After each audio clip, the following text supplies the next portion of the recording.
Hello guys, मेरा नाम है यश। आप देख रहे हैं फैक्ट बवाल चैनल।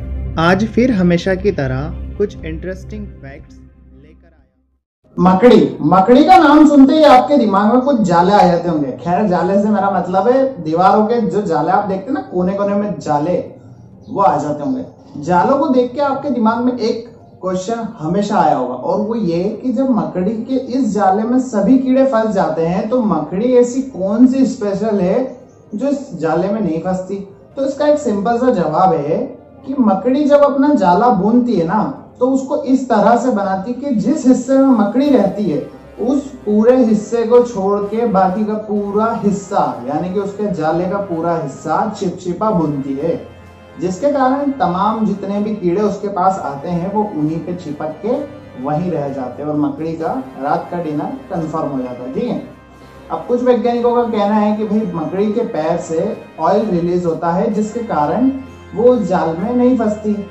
ऑयल ग्लैड्स होते हैं उसके अंदर, ठीक है, यानी कि उसके अंदर कुछ ऐसे ऑयल ग्लैड्स होते हैं जो उसके पाँव में से ऑयल रिलीज करते हैं। लेकिन मकड़ी के शरीर में ऐसा कुछ नहीं होता कि उसके पाँव तक ऑयल पहुंच पाए। ठीक है, कुछ वैज्ञानिकों का कहना यह भी है कि भाई मकड़ी के पाँव पे जो बाल होते हैं ना, उसकी वजह से वो नहीं फंसती। अब आप बोलेंगे यार, हमने तो जो मकड़ी देखी वो तो ये ऐसी कुपोषित रहती है, इसकी 4 टांगे रहती है, इसके बाल कहाँ रहते हैं। तो मैं इसकी बात नहीं कर रहा, मैं वो जो मोटी वाली मकड़ी आती है ना, उसको आपने कभी ध्यान से देखा हो तो उसके पाँव पे बाल रहते हैं। ठीक है, ये इस टाइप की जो आप पिक्चर देख रहे हैं इस टाइप की मकड़ी की है।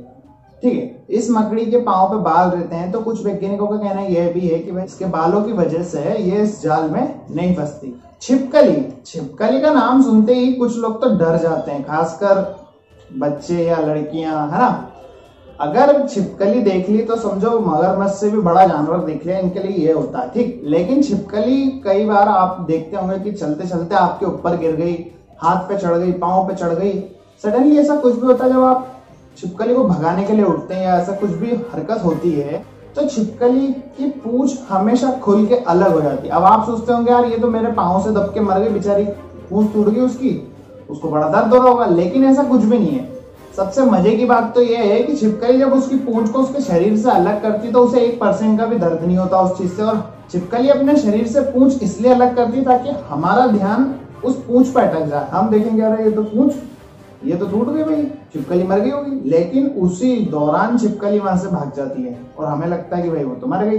तो काफी देर तक उसकी पूंछ हिलती रहती है। हालांकि वो जो उसकी पूंछ टूटती है कुछ टाइम बाद वापस आ जाती है, लेकिन भले वो इतनी लंबी ना हो, लेकिन वो वापस पूंछ उसकी आ जाती है। ये छिपकली के बाद उसका एक प्लस पॉइंट होता है अपनी जान बचाने का।